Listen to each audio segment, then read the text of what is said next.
ਇੱਕ ਓੰਕਾਰ ਸਤਿਨਾਮ ਕਰਤਾ ਪੁਰਖ ਨਿਰਭਉ ਨਿਰਵੈਰ ਅਕਾਲ ਮੂਰਤ ਅਜੂਨੀ ਸੈਭੰ ਗੁਰ ਪ੍ਰਸਾਦ ਜਪ ਆਦਿ ਸੱਚ ਜੁਗਾਦਿ ਸੱਚ ਹੈ ਭੀ ਸੱਚ ਨਾਨਕ ਹੋਸੀ ਭੀ ਸੱਚ। ਪਹਿਲੇ ਪਾਤਸ਼ਾਹ ਸਾਹਿਬ ਸ੍ਰੀ ਗੁਰੂ ਨਾਨਕ ਦੇਵ ਜੀ ਮਹਾਰਾਜ ਕਲਯੁਗੀ ਜੀਵਾਂ ਦਾ ਉਧਾਰ ਕਰਨ ਵਾਸਤੇ ਸਤਿਗੁਰਾਂ ਨੇ ਨਨਕਾਣੇ ਦੇ ਅੰਦਰ ਅਵਤਾਰ ਧਾਰਨ ਕੀਤਾ। ਮਹਾਰਾਜ ਜੀ ਸੰਗਤਾਂ ਨੂੰ ਧਰਮ ਦੀ ਕਿਰਤ ਕਰਨੀ, ਨਾਮ ਜਪਣਾ, ਵੰਡ ਛਕਣ ਦਾ ਉਪਦੇਸ਼ ਦਿੰਦੇ ਨੇ। ਤਾਂ ਮਹਾਰਾਜ ਜੀ ਮੋਦੀ ਖਾਨਾ ਲੱਗੇ ਕਰਨ ਸੰਮਤ 1551 ਮਿਤੀ ਹਾੜ ਸੁਦੀ ਸਤਵੀਂ ਸਾਇਆ ਲਿਖਿਆ। ਬੇਬੇ ਨਾਨਕੀ ਨੇ ਆਪਣੇ ਘਰ ਵਧਾਈ ਕੀਤੀ। ਤਲਵੰਡੀ ਪਿਤਾ ਕਾਲੂ ਅਤੇ ਅੰਮਾ ਬੀਬੀ ਨੂੰ ਨਿੱਧੇ ਬ੍ਰਾਹਮਣ ਦੇ ਹੱਥ ਕੁੰਗੂ ਨਾਲ ਛਿੜਕ ਕੇ ਖੱਤ ਲਿਖ ਭੇਜਿਆ। ਪਤਾਸੇ 5 ਰੁਪਏ ਰੋਕ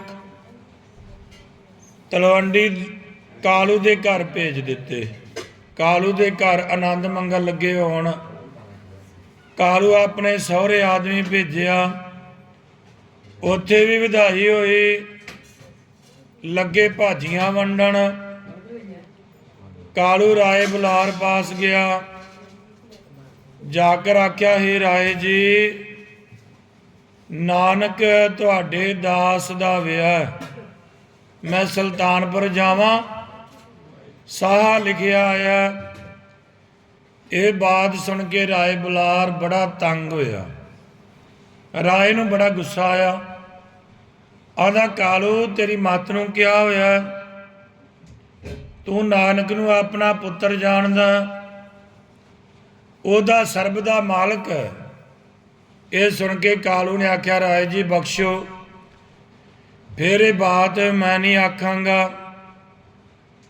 ਫਿਰ ਰਾਏ ਨੇ ਆਖਿਆ, ਕਾਲੂ ਤੇਰਾ ਸੁਭਾਅ ਬੜਾ ਖੋਟਾ ਹੈ, ਬੋਲ ਵਿਗਾੜ ਹੈ, ਵੇਖੀ ਕੁਝ ਬੋਲ ਵਿਗਾੜ ਕਰਦਾ ਹੋਵੇਂ। ਮੂਲਾ ਵੀ ਤੇਰਾ ਕੁੜਮ ਹੈ, ਉਹ ਵੀ ਬੜਾ ਸਖਤ ਹੈ। ਤੁਸੀਂ ਦੋਨੋਂ ਇੱਕੋ ਜਿਹੇ, ਮਤ ਕੋਈ ਕੰਮ ਵਿਗਾੜਦੇ ਹੋ। ਕਾਲੂਆਂ ਦਾ, ਰਾਏ ਜੀ ਮੇਰਾ ਇੱਕੋ ਇੱਕ ਪੁੱਤਰ ਹੈ, ਉਹਦਾ ਵਿਆਹ, ਐਸੇ ਆਨੰਦ ਵਿੱਚ ਮੈਂ ਕਿਉਂ ਕਬੂਲ ਬੋਲਾਂ। ਰਾਏ ਨੇ ਆਖਿਆ, ਉਹ ਵੀ ਨਾਨਕ ਹੈ ਤੇ ਤੂੰ ਕਾਲੂ ਹੈ। ਕਾਲੂ ਆਖਿਆ, ਰਾਏ ਜੀ ਤੁਸੀਂ ਵੱਡੇ ਹੋ, ਵਕਤ ਦੇ ਹਾਕਮ ਹੋ, ਤੁਸੀਂ ਇਹ ਬਚਨ ਕਿਸ ਤਰ੍ਹਾਂ ਆਖੇ? ਤੁਸੀਂ ਸ਼ੁਭ ਬਚਨ ਆਖੋ, ਪਰਮੇਸ਼ਰ ਦੇ ਪਿਆਰੇ ਹੋ। ਰਾਇਆ ਦਾ ਭਲਾ, ਕਾਲੂ ਜਾ, ਤੈਨੂੰ ਖੁਦਾਏ ਬਖਸ਼ੇਗਾ ਅਤੇ ਮੁਰਾਦ ਸਾਰੀ ਹਾਸਲ ਹੋਵੇਗੀ। ਸੁਲਤਾਨਪੁਰ ਨੂੰ ਜਾ, ਮੇਰਾ ਨਾਨਕ ਜੀ ਨੂੰ ਸਲਾਮ ਆਖੀ, ਮੇਰੀ ਤਰਫੋਂ ਨਾਨਕ ਦੇ ਚਰਨਾਂ ਤੇ ਮੱਥਾ ਟੇਕੀ, ਬਗਲ ਵਿੱਚ ਲਈ। ਕਾਲੂ ਰਾਏ ਬੁਲਾਰ ਕੋਲੋਂ ਵਿਦਿਆ ਲੈ ਕੇ ਚੱਲਿਆ। ਸਾਏ ਉੱਤੇ ਕੌਣ ਕੌਣ ਚੱਲੇ? ਕਾਲੂ, ਲਾਲੂ, ਪਰਸਰਾਮ, ਇੰਦਰਸੈਨ, ਫਰੰਦਾ, ਜਗਤਮਲ, ਲਾਲ ਚੰਦ, ਜਗਤ ਰਾਏ, ਜੱਟ ਮੱਲ, ਔਰ ਜਿੰਨੇ ਵੇਦੀ ਆਏ ਸਾਰੇ ਤਿਆਰ ਹੋ ਕੇ ਮਾਝਿਓਂ। ਰਾਮਾ ਵੀ ਆਇਆ। ਹਾੜ ਦੀ ਸੰਗਰਾਂਦ ਚੜੀ ਤਲਵੰਡੀਓਂ ਚੱਲੇ। ਆ ਪਰਮਾਨੰਦ ਪਲਤੇ ਦੇ ਘਰ ਵੜੇ। 5 ਦਿਨ ਸਾਏ ਵਿੱਚ ਰਹੇ।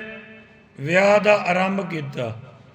ਸੁਲਤਾਨਪੁਰੋਂ ਭਲੇ ਮਹੂਰਤ ਚੱਲੇ ਤੇ ਜਾ ਸਾਏ ਉੱਪਰ ਖੜੇ ਹੋਏ। ਭਾਈ ਜੈ ਰਾਮ ਦੇ ਪਿਤਾ ਪਰਮਾਨੰਦ ਪਲਤੇ ਨਿੱਧੇ ਬ੍ਰਾਹਮਣ ਨੂੰ ਮੂਲੇ ਦੇ ਘਰ ਭੇਜਿਆ। ਹੇ ਨਿੱਧਾ ਬ੍ਰਾਹਮਣ ਜੀ, ਤੁਸੀਂ ਜਾ ਕੇ ਮੂਲੇ ਚੋਣੇ ਨੂੰ ਖਬਰ ਕਰਿਓ ਜੋ ਵੇਦੀਆਂ ਦੀ ਜੰਝ ਬਾਗ ਮੇ ਆਣ ਉਤਰੀ ਹੈ, ਸੋ ਤੁਹਾਨੂੰ ਮਾਲੂਮ ਹੋਵੇ। ਮੂਲੇ ਚੋਣੇ ਨੂੰ ਨਿੱਧੇ ਬ੍ਰਾਹਮਣ ਨੇ ਜਾ ਕੇ ਖਬਰ ਕੀਤੀ। ਆ ਕੇ ਆਸ਼ੀਰਵਾਦ ਆਖਿਆ ਸੁਹੇ ਜਜਮਾਨ, ਜੰਝ ਬਾਗ ਵਿੱਚ ਆਣ ਉਤਰੀ ਹੈ। ਤੁਹਾਨੂੰ ਖਬਰ ਕਰਨ ਦੇ ਵਾਸਤੇ ਭਾਈਏ ਪਰਮਾਨੰਦ ਨੇ ਤੁਹਾਡੇ ਪਾਸ ਭੇਜਿਆ, ਸੋ ਜਾ ਕੇ ਖਬਰ ਮੂਲੇ ਨੂੰ ਕਰ ਆਓ। ਪਾਂਧੇ ਨੂੰ ਮੂਲੇ ਆਖਿਆ, ਭਲਾ ਪਾਂਧਾ ਜੀ, ਬਹੁਤ ਭਲਾ ਕੀਤਾ। ਮੂਲੇ ਨੇ ਉੱਠ ਕੇ ਆਪਣੀ ਬਰਾਦਰੀ ਦੇ ਭਰਾ ਭਾਈ ਇਕੱਠੇ ਕੀਤੇ। ਅਜਿੱਤੇ ਰੰਧਾਵੇ ਪਾਸ ਜਾ ਕੇ ਆਖਿਆ, ਪੱਖੋ ਕੇ ਗੌਰਾਵਾਂ ਦਾ ਚੌਧਰੀ ਸੀ। ਆਖਣ ਲੱਗਾ, ਚੌਧਰੀ ਜੀ, ਵੇਦੀਆਂ ਦੀ ਜੰਝ ਬਾਗ ਵਿੱਚ ਆਣ ਉਤਰੀ ਹੈ, ਆਪ ਵੀ ਚੱਲੋ। ਹਿੱਤੇ ਰੰਧਾਵੇ ਅਜਿੱਤੇ ਦੇ ਪਿਤਾ ਨੇ ਆਖਿਆ, ਤੁਸੀਂ ਅਜਿੱਤੇ ਨੂੰ ਮੂਲੇ ਦੇ ਨਾਲ, ਅਜਿੱਤਿਆ ਤੂੰ ਜਾ ਤੇ ਮੇਰਾ ਸਰੀਰ ਬਿਰਧ ਹੈ, ਮੈਂ ਜਾ ਨਹੀਂ ਸਕਦਾ। ਜੋ ਮੂਲਾ ਆਖੇਗਾ ਵੀ ਅੱਛੀ ਤਰ੍ਹਾਂ ਕਰਨੀ ਉਹਨਾਂ ਦੀ ਖਾਤਰ। ਸੁਣ ਮੂਲਾ, ਤੇਰੇ ਨਾਲ ਮੈਂ ਹੀ ਹੋਵਾਂ, ਪਰ ਮੇਰੀ ਦੇਹ ਵੱਡੀ ਹੈ। ਮੂਲੇ ਆਖਿਆ, ਭਲਾ ਚੌਧਰੀ ਜੀ, ਤੁਹਾਡਾ ਹੁਕਮ ਜੋ ਹੈ ਸੋ ਤੁਸੀਂ ਹੋ। ਫਿਰ ਅਜਿੱਤੇ ਰੰਧਾਵੇ ਆਖਿਆ, ਸੁਣ ਮੂਲਾ, ਤੇਰੇ ਘਰ ਭਲੇ ਲੋਕ ਬੇਦੀ ਢੁੱਕੇ ਨੇ, ਤੂੰ ਕੁਝ ਸ਼ਰਮ ਰੱਖੀ ਅਤੇ ਉਹਨਾਂ ਦੀ ਸ਼ਰਮ ਰੱਖਣ ਨੂੰ ਲੋਚੀ ਅਤੇ ਜੀਵ ਨੂੰ ਵੀ ਰੋਕ ਦੇਵੀਂ। ਸਾਡਾ ਆਖਿਆ ਇਹ ਹੈ ਅਤੇ ਮੈਂ ਸੁਣਦਾ ਜੋ ਕਾਲੂ ਬੇਦੀ ਭੱਟੀਆਂ ਦਾ ਪਟਵਾਰੀ ਹੈ, ਪਰ ਉਹ ਪੁੱਤਰ ਨੂੰ ਬੁਰਾ ਬੋਲਦਾ। ਤੂੰ ਵੀ ਜਵਾਨ ਦਾ ਕੌੜਾ ਤੇ ਪਰਮਾਨੰਦ ਜੀ ਉਹ ਭਲੇ ਆਦਮੀ ਨੇ, ਪਰ ਭਲਾ ਅਸੀਂ ਆਪਣੇ ਵੱਲੋਂ ਅਦਬ ਵੀ ਕਰਨਾ।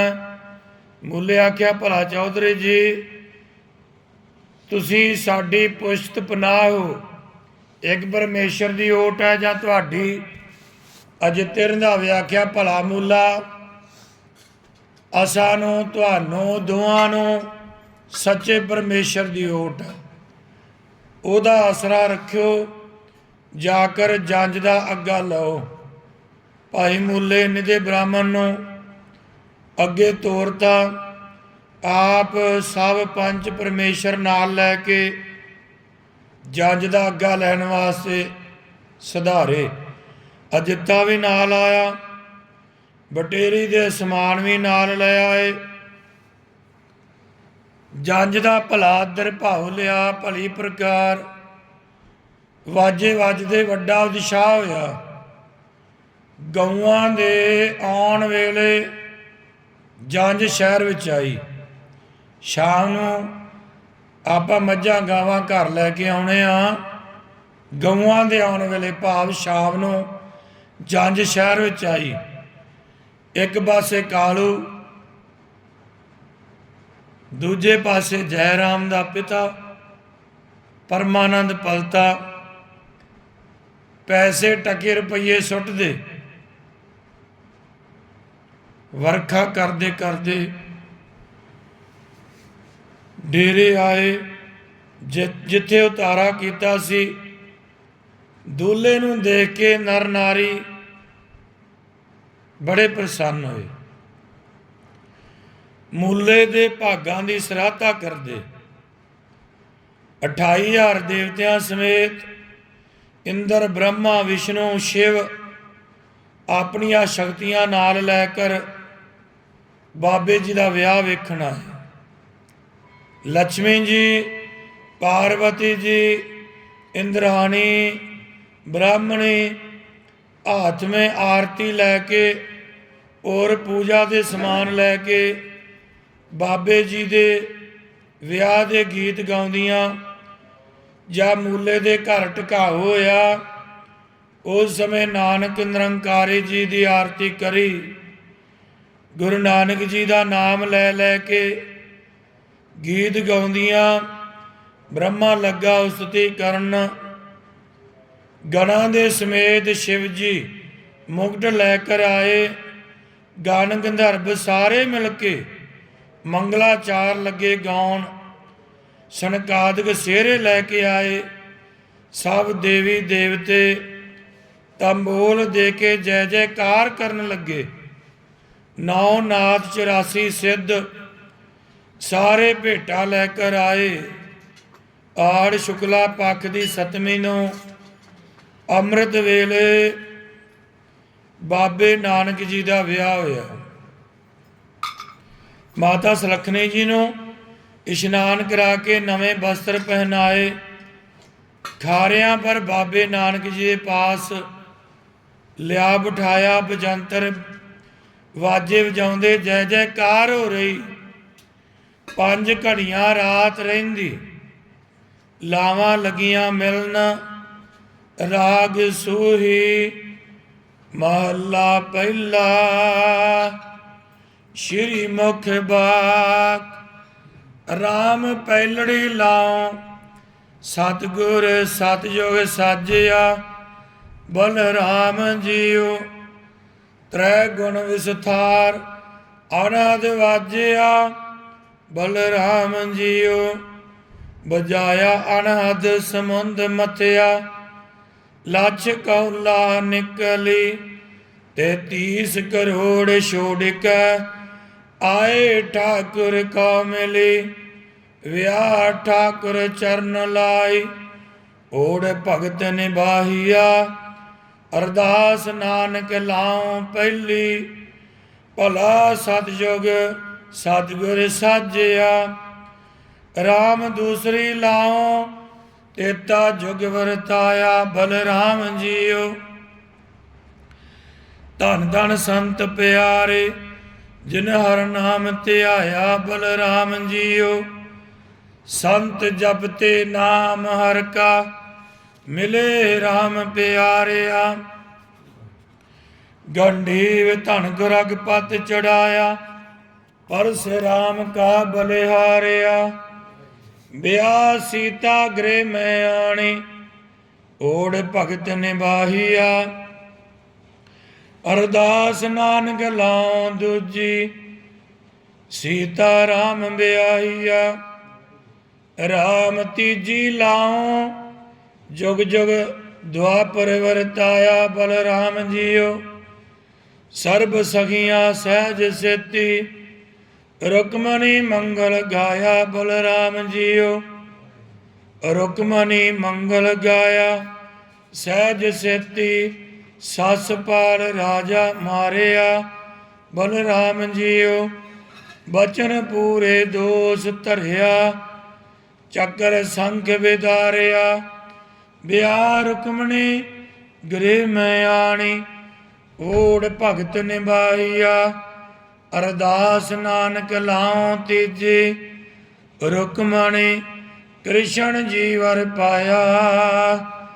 राम चौथे लाओ करते काल जुग प्रगटाया। बलराम जीओ जिन्ना हर स्यों प्रीत नाई ए संग भरमे माया। बलराम जीओ माया ते लागे भरम जागे। सगल वजो जन घाटिया। नामदान इशनान नहीं किया। जम का पंथ नहीं काटिया। नेह कलंकी आप हुआ छपै नाहि छपाया। अरदास नानक लाओ चौथी प्रभ सबना माहे माया। ਤਾਂ ਗੁਰੂ ਨਾਨਕ ਸਾਹਿਬ ਜੀ ਦਾ ਵਿਆਹ ਹੋਇਆ। ਬੜਾ ਰੌਂਸ ਰਿਹਾ। ਬਾਲੇ ਆਖਿਆ ਸੁਣੋ ਗੁਰੂ ਜੀ ਇਹ ਗੱਲ ਜੋ ਮੈਂ ਆਖਦਾ ਮੈਂ ਆਪਣੇ ਅੱਖੀ ਵੇਖੀ ਆਖਦਾ। ਇਹ ਜਿਹੜੀਆਂ ਬਾਰਤ ਭਾਈ ਬਾਲਾ ਗੁਰੂ ਅੰਗਦ ਸਾਹਿਬ ਜੀ ਨੂੰ ਸੁਣਾਉਂਦਾ, ਬਾਬਾ ਬੁੱਢਾ ਸਾਹਿਬ ਤੋਂ ਲੈ ਕੇ ਸਾਰੀਆਂ ਸੰਗਤਾਂ ਸੁਣਦੀਆਂ। ਪੈੜਾ ਮੋਖਾ ਲਿਖਦਾ ਸੁਲਤਾਨਪੁਰ ਵਾਲਾ।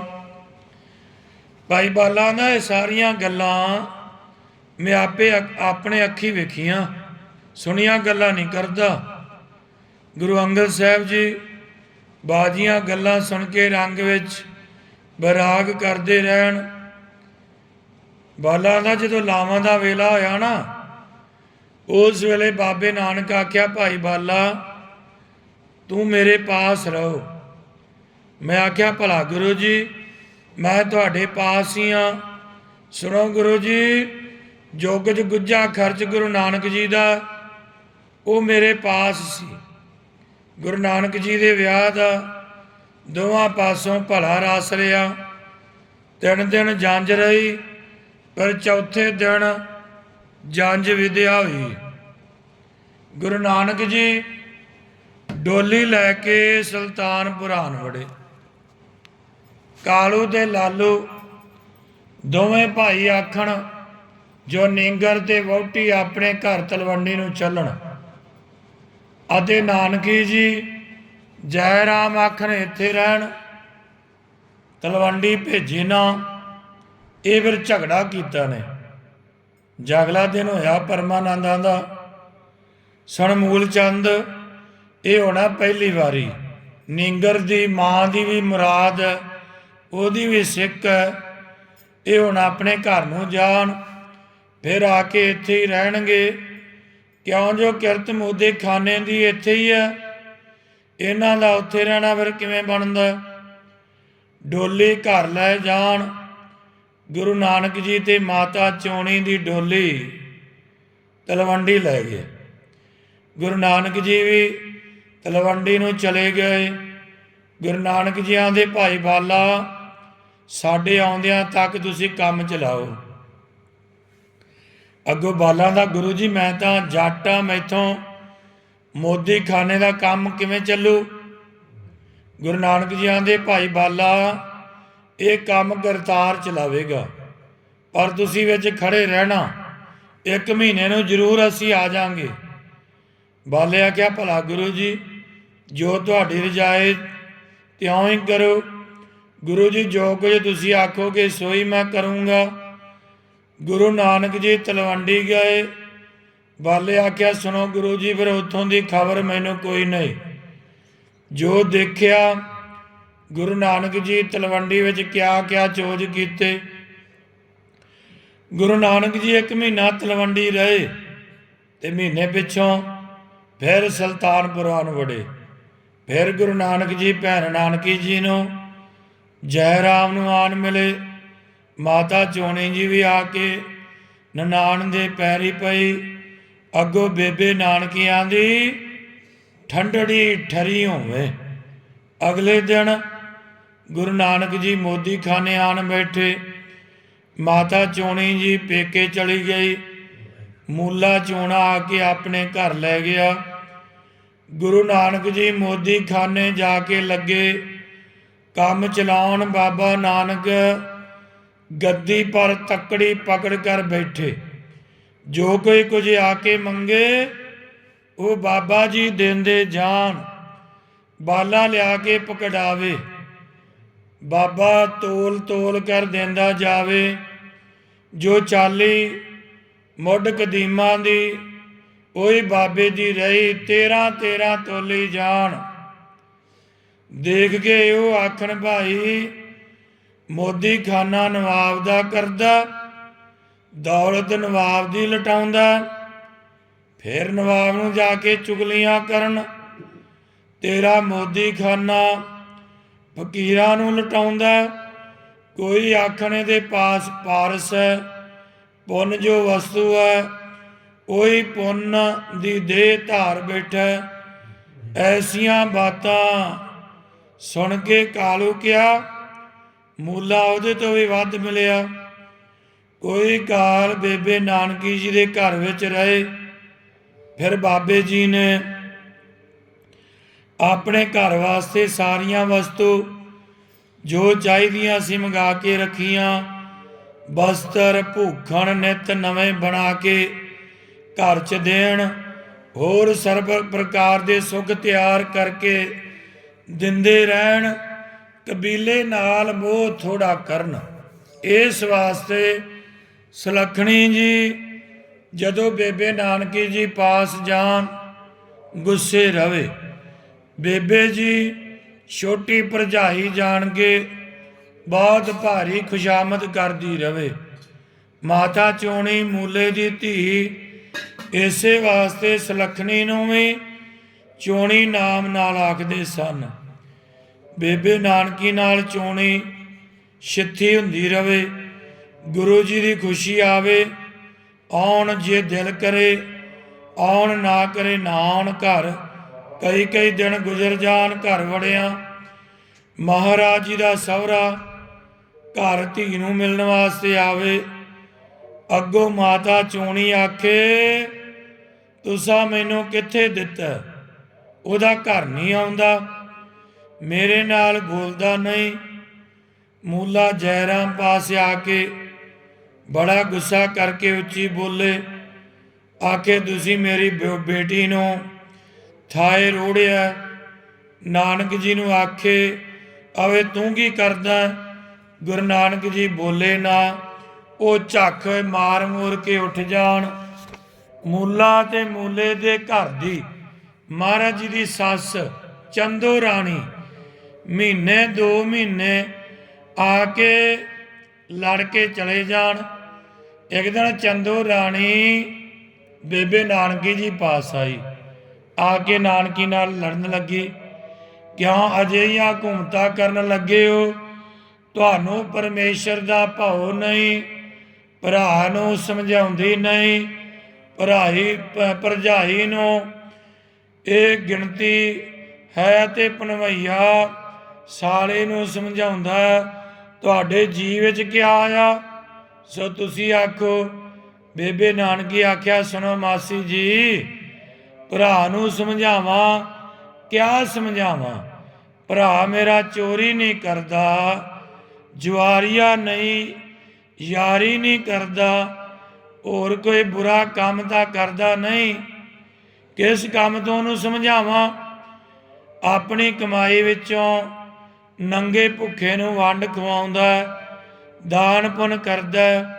ਇਹਨਾਂ ਕੰਮਾਂ ਤੋਂ ਵਰਜਣਾ ਭਲਾ ਨਹੀਂ। ਮਾਸੀ ਜੀ ਤੁਸੀਂ ਲਾਮੇ ਤਾਂ ਦਿਓ ਜੇ ਤੁਹਾਡੀ ਧੀ ਨੰਗੀ ਭੁੱਖੀ ਰਹਿੰਦੀ ਹੋਵੇ। ਕੱਪੜਾ ਗਹਿਣਾ ਚੰਗਾ ਖਾਣਾ ਨਿਤ ਨਵਾਂ ਤੇਰੀ ਬੇਟੀ ਨੂੰ ਬਣਦਾ ਰਹਿੰਦਾ, ਤੇ ਚੰਗਿਆਂ ਭਲਿਆ ਖਾਂਦਿਆਂ ਪੀਂਦਿਆਂ ਸਾਨੂੰ ਖਵਾਰ ਕਰੋ। ਫਿਰ ਤੁਸੀਂ ਜਾਣੋ ਸਾਡਾ ਮੂੰਹ ਸਵਾਦ ਨਹੀਂ ਦਿੰਦਾ। ਜੋ ਇਸ ਮੂੰਹ ਅਸੀਂ ਤੁਹਾਨੂੰ ਕੁਝ ਆਖੀਏ, ਗਹਿਣੇ ਦੀ ਜਗ੍ਹਾ ਗਹਿਣਾ, ਰੋਟੀ ਕੱਪੜੇ ਦੀ ਕੁਝ ਪਰਵਾਹ ਨਹੀਂ। ਤੇ ਮੈਂ ਅਸਤ ਪਈ ਕਰਦੀ ਆ ਭਾਬੀ ਬਿਨਾ, ਮੈਂ ਹੋਰ ਇਹਨੂੰ ਮੂੰਹ ਕਦੀ ਸੱਦਿਆ ਨਹੀਂ। ਤੁਸੀਂ ਸਾਨੂੰ ਦੇ ਖੱਤਰੀ ਦੇ ਪੁੱਤਰ ਨੂੰ ਅਨਹੱਕ ਬੇਨਹੱਕ ਖਵਾਰ ਕਰੋ ਤਾਂ ਸਾਡੇ ਕਿਆ ਵਸ? ਅੱਗੇ ਤੁਸੀਂ ਜਾਣੋ, ਤੁਹਾਡੀ ਖੁਸ਼ੀ, ਤੁਹਾਨੂੰ ਕੁਝ ਨਹੀਂ ਅਸੀਂ ਆਖਣਾ। ਇੰਨੀਆਂ ਬਾਤਾਂ ਸੁਣ ਕੇ ਚੰਦੋ ਰਾਣੀ ਚੁੱਪ ਕਰਕੇ ਸ਼ਰਮਿੰਦੀ ਹੋ ਕੇ ਉੱਠ ਗਈ। ਚੰਦੋ ਰਾਣੀ ਧੀ ਪਾਸ ਆਈ, ਆ ਕੇ ਆਖਿਆ, ਸੁਣ ਬੇਟੀ ਸੁਲੱਖਣੀ, ਤੇਰੀ ਨਨਾਣ ਨੇ ਤਾਂ ਮੈਨੂੰ ਹੱਥੋਂ ਸ਼ਰਮਿੰਦਿਆ ਕਰ ਛੱਡਿਆ, ਮੈਨੂੰ ਜਵਾਬ ਕੋਈ ਨਹੀਂ ਆਇਆ। ਸੁਣ ਬੇਟੀ ਸੁਲੱਖਣੀ, ਤੂੰ ਕੁਝ ਨਿਤ ਨਿਮ ਕੇ ਚੱਲਿਆ ਕਰ। ਅੱਗੋਂ ਸੁਲੱਖਣੀ ਆਖਿਆ, ਅੰਮਾ ਜੀ ਮੈਂ ਕੁਝ ਨੰਗੀ ਭੁੱਖੀ ਨਹੀਂ ਰਹਿੰਦੀ, ਖਾਣ ਪੀਣ ਨੂੰ ਵੀ ਸਭੋ ਕੁਝ ਹੈ, ਗਹਿਣੇ ਕੱਪੜੇ ਵੀ ਬਹੁਤ ਨੇ।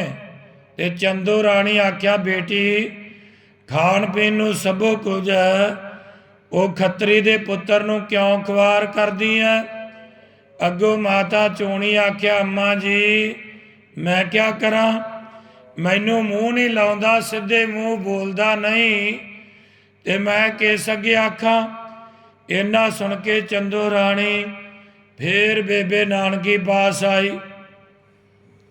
आके आखन लगी, सुन बेटी, तेरी भरजाई कहती है कि अम्मा मैं कुछ नंगी भुखी नहीं रहिंदी, गहने कपड़े बहुत ने, पर मेरे नाल सीधे मूँह बोलदा नहीं। पहला तो घर ही आना मुश्किल है, जे आया महीने 2 महीने पिछों बोलदा नहीं। बेबे नानकी आख्या, सुनो मासी जी, भाभी की तरह भी बुरी करड़ी है। मैं कई बार सद्दा घलदी हाँ, आउंदी नहीं, ते जे कदी आउंदी है कि ही आउंदी लोही लाखी होई आउंदी है। ते मैं ये जी विच आखदी हाँ, ये मैथों छोटी भरजाई है, जिस तरह राजी रवे उस तरह ही सही। क्यों जो असा गोदी पा आंदी है, खत्रियां दी धी है, भला ये आप ही सियाणी हो जाएगी। ये समझ के मैं आस्ते आस्त भाभी भाभी पई आखदी हाँ, मूँह वाल वेखदी रहिंदी हाँ। ਇਹਦਾ ਸੁਭਾਅ ਡੱਡ ਹੈ। ਇਹ ਗੱਲ ਸੁਣ ਕੇ ਚੰਦੋ ਰਾਣੀ ਨੇ ਆਖਿਆ, ਇਹ ਬੱਚੀ ਨਾਨਕੀ, ਘਰ ਵਿੱਚ ਕਮੀ ਕਿਸੇ ਗੱਲ ਦੀ ਨਹੀਂ, ਪਰੰਤੂ ਤੂੰ ਆਪ ਸਿਆਣੀ ਹੈ, ਤਰੀਮਤ ਨੂੰ ਦਿਲਾਸਾ ਬਹੁਤ ਲੋੜੀਦਾ। ਬੇਬੇ ਨਾਨਕੀ ਆਖਿਆ, ਭਲਾ ਮਾਸੀ ਜੀ ਤੂੰ ਵੀ ਸੱਚੀ ਹੈ, ਪਰਮੇਸ਼ਰ ਭਲੀ ਕਰਸੀ, ਪਰ ਤੂੰ ਵੀ ਧੀ ਦਾ ਦਿਲਾਸਾ ਕਰ ਅਤੇ ਸਮਝਾਓ ਕਿ ਇਹਦਾ ਸੁਭਾਅ ਐਸਾ ਸਖਤ ਨਹੀਂ ਚਾਹੀਦਾ। ਮਰਦ ਨੂੰ ਘਰ ਆਏ ਨੂੰ ਹੱਸ ਕੇ ਬਾਤ ਨਾ ਕਰੀਏ, ਮਰਦ ਦਾ ਚਿੱਤ ਖੁਸ਼ ਨਹੀਂ ਹੁੰਦਾ। ਪਰ ਮਾਸੀ ਜੀ ਤੂੰ ਜਾਣਦੀ ਹੋਵੇਂਗੀ ਇਹ ਭਰਾ ਦੀ ਰੱਖਣੀ ਕਰਦੀ ਹੈ, ਪਰ ਮੈਂ ਤਾਂ ਨਾਨਕ ਜੀ ਨੂੰ ਪਰਮੇਸ਼ਰ ਹੀ ਕਰਕੇ ਜਾਣਦੀ ਹਾਂ। ਤੂੰ ਸੱਚ ਪ੍ਰਤੀਤ ਕਰ, ਇਸ ਗੱਲ ਵਿੱਚ ਫੇਰ ਕੋਈ ਨਹੀਂ। ਪਰ ਭਲਾ ਮਾਸੀ ਜੀ ਹੁਣ ਤਾਂ ਤੁਸੀਂ ਜਾਓ, ਅਤੇ ਪਰਮੇਸ਼ਰ ਨੂੰ ਜੋ ਭਾਵੇਗਾ ਉਹ ਹੋ ਜਾਏਗਾ। ਮੈਂ ਭਾਬੀ ਨੂੰ ਵੀ ਦਿਲਾਸਾ ਦਵਾਵਾਂਗੀ। ਚੰਦੋ ਰਾਣੀ ਆਪਣੇ ਘਰ ਨੂੰ ਗਈ। ਇੱਕ ਦਿਨ ਗੁਰੂ ਨਾਨਕ ਜੀ ਜੈ ਰਾਮ ਨੂੰ ਮਿਲਣ ਆਏ, ਬੇਬੇ ਨਾਨਕੀ ਨੂੰ ਆ ਮਿਲੇ। ਬੇਬੇ ਨਾਨਕੀ ਅੱਗੋਂ ਉੱਠ ਖੜੋਤੀ, ਬੜਾ ਆਦਰ ਕੀਤਾ। ਬੇਬੇ ਜੀ ਆਖਿਆ, ਇਹ ਭਾਈ ਜੀ ਅੱਜ ਮੇਰੇ ਉੱਪਰ ਪਰਮੇਸ਼ਰ ਬਹੁਤ ਮਿਹਰਬਾਨ ਹੋਇਆ, ਤੁਸੀਂ ਮੈਨੂੰ ਦਰਸ਼ਨ ਦਿੱਤਾ। ਗੁਰੂ ਜੀ ਆਖਿਆ, ਬੇਬੇ ਜੀ ਮੈਂ ਤਾਂ ਤੁਹਾਡਾ ਗੁਲਾਮ ਹਾਂ। ਬੇਬੇ ਨਾਨਕੀ ਆਖਿਆ, ਭਾਈ ਜੀ ਇਹ ਗੱਲ ਤੂੰ ਮੇਰੇ ਤਾਈਂ ਮਤ ਆਖਿਆ ਕਰੋ। ਗੁਰੂ ਨਾਨਕ ਜੀ ਆਂਦੇ, ਬੇਬੇ ਜੀ ਤੂੰ ਵੱਡੀ ਹੈ। ਬੇਬੇ ਨਾਨਕੀ ਆਖਿਆ, ਭਾਈ ਜੀ ਦਿਨਾਂ ਵਿੱਚ ਤਾਂ ਵੱਡੀ ਹਾਂ, ਪਰ ਕਰਮਾਂ ਵਿੱਚ ਵੱਡੀ ਨਹੀਂ। ਭਾਈ ਜੀ ਵੱਡਾ ਸੋਈ ਹੈ ਜੋ ਕਰਮਾਂ ਵਿੱਚ ਵੱਡਾ ਹੋਵੇ। ਗੁਰੂ ਨਾਨਕ ਜੀ ਆਖਿਆ, ਬੇਬੇ ਜੀ ਇਹ ਬਾਤ ਪਰਮੇਸ਼ਰ ਨੇ ਤੁਹਾਨੂੰ ਬੁਝਾਈ ਹੈ, ਔਰ ਪਰਮੇਸ਼ਰ ਤੇਰੇ ਉੱਤੇ ਮਿਹਰਬਾਨ ਹੈ। ਬੇਬੇ ਨਾਨਕੀ ਆਖਿਆ, ਸੁਣੋ ਭਾਈ ਜੀ, ਪਰਮੇਸ਼ਰ ਮੇਰੇ ਉੱਤੇ ਮਿਹਰਬਾਨ ਤਾਂ ਜਾਣਾਂਗੀ ਜੇ ਤੂੰ ਮੇਰਾ ਆਖਿਆ ਮੰਨੇ। ਗੁਰੂ ਨਾਨਕ ਜੀ ਖੁਸ਼ੀ ਹੋ ਕੇ ਆਖਿਆ, ਆਖੋ ਬੇਬੇ ਜੀ ਜੋ ਕੁਝ ਆਖੇਂਗੀ ਸੋ ਮੈਂ ਮੰਨਾਂਗਾ। ਤੂੰ ਮੇਰੀ ਵੱਡੀ ਭੈਣ, ਤੇਰਾ ਪਿਛਲੇ ਜਨਮ ਵਿੱਚ ਵੀ ਭੈਣ ਭਰਾ ਦਾ ਮੇਰੇ ਨਾਲ ਸੰਬੰਧ ਹੁੰਦਾ ਆ। ਤੂੰ ਹਮਾਰੀ ਬਹੁਤ ਸੇਵਾ ਕੀਤੀ ਹੈ, ਸੋ ਤੇਰਾ ਭਾਰ ਸਾਡੇ ਸਿਰ ਤੇ ਹੈ, ਔਰ ਜੋ ਤੂੰ ਆਖੇਂਗੀ ਸੋਈ ਮੰਨਾਂਗਾ। ਬੇਬੇ ਨਾਨਕੀ ਆਖਿਆ, ਭਾਈ ਜੀ ਅਸੀਂ ਬਹੁਤ ਸ਼ਰਮਿੰਦੇ ਹੁੰਦੇ ਹਾਂ ਜਦੋਂ ਭਾਬੀ ਨੂੰ ਦਿਲਾਸਾ ਨਹੀਂ ਦਿੰਦਾ, ਤਰੀਮਤਾਂ ਦਾ ਦਿਲਾਸਾ ਨਹੀਂ ਹੁੰਦਾ ਤਾਂ ਬਹੁਤ ਸ਼ਰਮਿੰਦਿਆਂ ਹੋਈਦਾ। ਔਰ ਤੂੰ ਦਾ ਸਾਧੂ ਹੈ, ਸੋ ਤੂੰ ਆਪਣੇ ਜੀ 'ਚ ਵਿਚਾਰ ਕਰਕੇ ਦੇਖ। ਗੁਰੂ ਨਾਨਕ ਜੀ ਆਖਿਆ, ਬੇਬੇ ਜੀ ਕਿਸੇ ਗੱਲੋਂ ਵਿਰਵੀ ਰਹਿੰਦੀ ਹੈ। ਬੇਬੇ ਨਾਨਕੀ ਜੀ ਆਖਿਆ, ਭਾਈ ਜੀ ਵਿਰਵੀ ਕਿਉਂ ਰਹੇ, ਜੋ ਸਭ ਪਰਮੇਸ਼ਰ ਦਾ ਦਿੱਤਾ ਹੋਇਆ ਹਾਜ਼ਰ ਹੈ, ਪਰ ਇੱਕ ਮੂੰਹ ਦਾ ਦਿਲਾਸਾ ਸਭਨਾ ਗੱਲਾਂ ਤੋਂ ਤਰੀਮਤਾਂ ਦੀ ਜਾਤ ਨੂੰ ਵੱਡਾ। ਫਿਰ ਗੁਰੂ ਨਾਨਕ ਜੀ ਆਖਿਆ, ਸੁਣੋ ਬੇਬੇ, ਤੂੰ ਇਹ ਗੱਲ ਦਾ ਮਨ ਤੇ ਸੰਤੋਖ ਕਰ, ਜੋ ਕੋਈ ਤੂੰ ਆਖੇਂਗੀ ਸੋਈ ਮੈਂ ਕਰਾਂਗਾ। ਹੁਣ ਤੂੰ ਇਹ ਗੱਲ ਛੱਡ ਦੇ, ਕੋਈ ਹੋਰ ਗੱਲ ਕਰ। ਬੇਬੇ ਨਾਨਕੀ ਆਖਿਆ, ਸੁਣੋ ਭਾਈ ਜੀ, ਮੇਰੇ ਮਨ ਤਾਂ ਇਹ ਗੱਲ ਹੈ, ਜੋ ਤੇਰੀ ਔਲਾਦ ਦੇਖਾਂ ਅਤੇ ਆਪਣੇ ਕੁਛੜ ਖਿਡਾਵਾਂ। ਗੁਰੂ ਨਾਨਕ ਜੀ ਆਖਿਆ, ਭਲਾ ਬੇਬੇ ਜੀ, ਜੋ ਕੁਝ ਤੂੰ ਮੰਗਦੀ ਹੈ ਉਹੀ ਹੋ ਜਾਸੀ। ਇਹ ਬਾਤ ਆਖ ਕਰ ਗੁਰੂ ਨਾਨਕ ਜੀ ਚੱਲਦੇ ਰਹੇ।